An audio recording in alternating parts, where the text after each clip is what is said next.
Can I get the shot, please, of the war room up on computer so Doug can see where he is? Just like Command & Conquer, Red Alert used a decent amount of full motion video cutscenes to sell the story, something that I think most of us remember very fondly.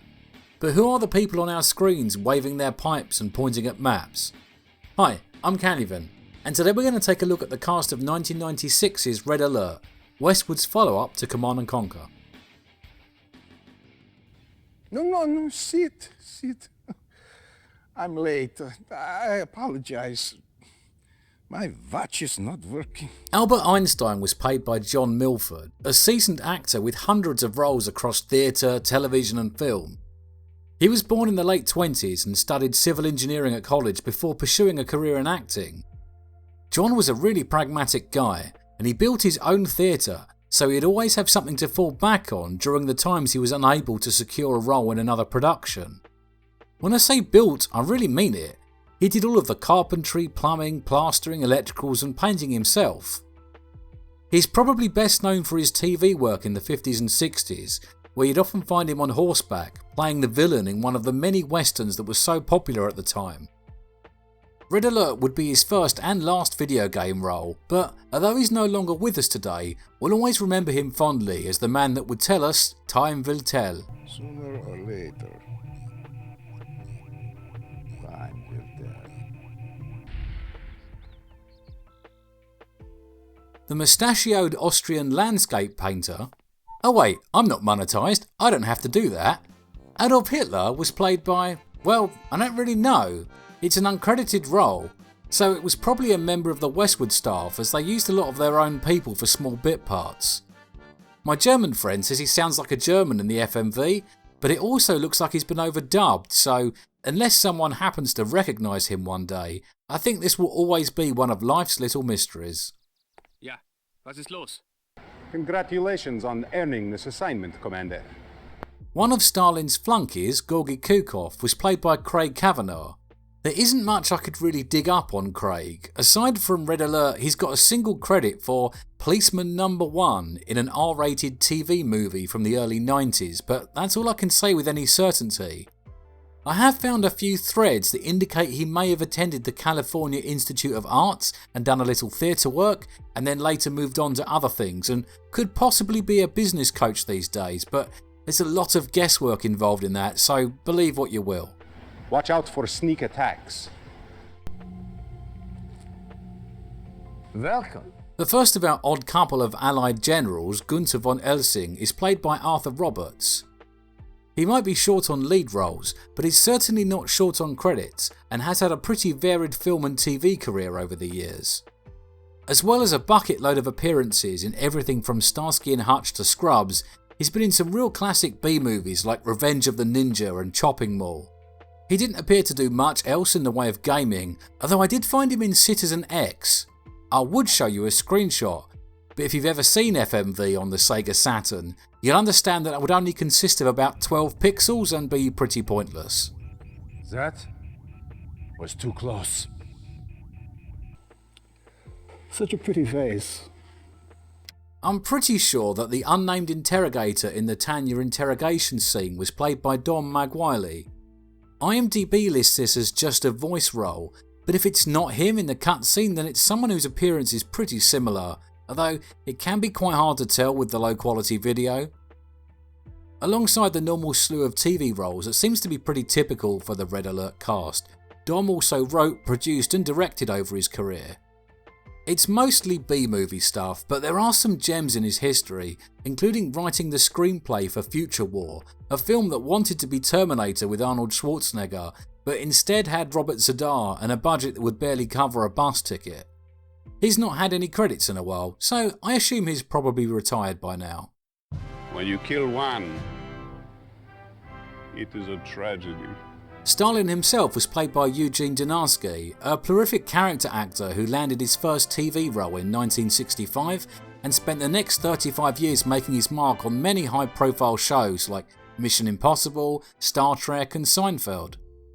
Eugene wasn't just limited to TV, he would also play minor roles in All the President's Men and Close Encounters of the Third Kind. Like so many of the Red Alert cast, he never managed to find his way to a leading role, but instead spent his career doing solid character roles on other shows that were full of more widely known actors.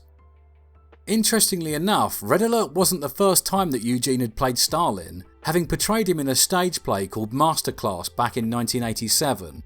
I found an old interview from back then in which Eugene is actually quite sympathetic to Stalin, which is quite odd considering his Polish heritage, but I guess the kind of information we have now wasn't quite as available in the pre-internet age, or when the Berlin Wall was still up. But I live only to serve the people, and the people's history will judge me. It's everyone's favourite villain/director, Joe Kukan. Being a recurring character from Command & Conquer, I don't think I really need to elaborate on Kane or Joe Kukan's portrayal of him. I did do a video on that already, so if you do want to know a bit more, I'll pop a link on the screen. However, it'd be rude if I didn't give you a little bonus, so here's Joe Kukan dressed as a ninja taking out a Soviet guard, played by none other than composer Frank Kaplacki. Not the first time he's died in a Command & Conquer cutscene, and probably not the last either. Good work dealing with that spy. Nadia. She's ruthless, makes a mean cup of tea, and was played by the very non-Russian Andrea Robinson. Red Alert was one of Nadia's first roles, but unlike many of her co-stars, she managed to find more regular work, appearing in 88 episodes of the TV series Doc, alongside country singer and divorce enthusiast Billy Ray Cyrus. Yes, achy breaky heart, that one. Andrea's not done a huge amount since then, but you might have seen her in an odd episode of CSI, NCIS or Castle. We can take Berlin by surprise. Commander, the last transmission? 0900 hours. The other half of the Allied odd couple, General Stavros, was played by Barry Kramer. I did have a good dig around to try and find out what Barry's been up to, as the usual sources didn't really reveal much. From what I can tell, he's only had a smattering of film and TV credits, as well as a bit of musical theatre. So I can only guess that he's either spent his time on stage or moved on to bigger and better things. Since then, nothing. Forgive me, Comrade Stalin, but there is something else. Poor old Radic, as loyal as he is incompetent.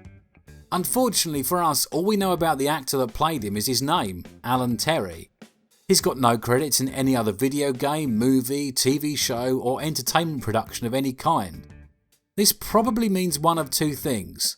Either he dabbled in acting for a short while but was unable to secure any further work, or more likely, he was a friend or family member of one of the Westwood staff that happened to be on hand when they needed someone to do some filming. Let's see how you handle this. Commander, this is Tanya Adams, a professional volunteer. Generally, I really enjoyed the performances of all the actors in the first couple of Command & Conquer games, but I never found Tanya very convincing, even considering the cartoonish nature of the script. Don't get me wrong, everyone loves the idea of a badass action heroine, but I just don't really think the producers could really figure out what exactly she was supposed to be, which is probably why the character was totally different in each iteration of the game, and why they used a different voice actress for her in-game vocals. I can't really criticise Lynn Litter for her portrayal, I just think Tanya is a poorly conceived and badly written character, and there isn't a great deal you can really do about that. That aside, Lynn doesn't really have any other credits apart from some motion capture work on the Blade Runner game that Westwood put out in 1997, so perhaps her career took her behind the camera rather than in front of it. That's why I don't get killed. So that's Red Alert. In contrast with Command & Conquer, there are a lot more seasoned actors in the key roles and far less programmers and artists. The newcomers might not be big Hollywood names, but the majority of them are well experienced and bring enough gravitas to sell their roles. I think it's a nice mix. The quality of the performances is high, while still retaining the do-it-yourself Westwood attitude that made the FMV in those games so memorable and endearing. With each new game that followed, the budgets would rise higher and higher until the entire cast was rammed full of household names like James L. Jones, Michael Ironside and George Takei. I'm not actually sure if this made things better. On the one hand, having so many recognisable faces takes the game in a direction that is far away from its roots, but on the other hand, I'm escaping to the one place that hasn't been corrupted by capitalism. Space! Hi there. Thanks for watching, and on the off chance you know something I don't, please pop it in the comments to further our knowledge a little. If you enjoyed this video, click the like button, and if you want more of this sort of thing then subscribe to my channel and come say hi on the Discord.